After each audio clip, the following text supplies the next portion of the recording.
In order to protect your data, first select the data range that you want to protect. Then click on Data option and under it, select the option of Protect Sheets and Ranges. In this description box, you can add some description or you can avoid it.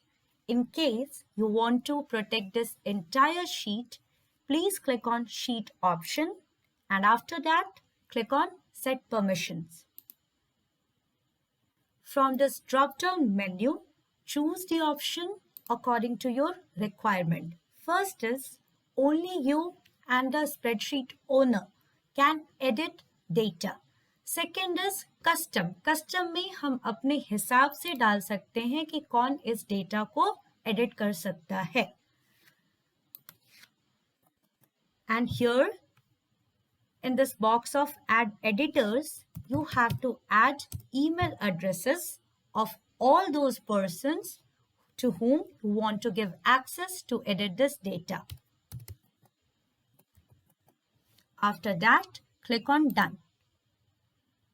Now your data can be edited by only those persons whom you have given the access to edit. In case you want to remove this restriction, if you are seeing this dialog box, then click here and click on this dustbin icon in order to remove this restriction. In case you don't see this option, go to Data, again go to Protect Sheets and Ranges, and then you will be able to see all the restrictions. Then click on the dustbin icon in order to remove this restriction.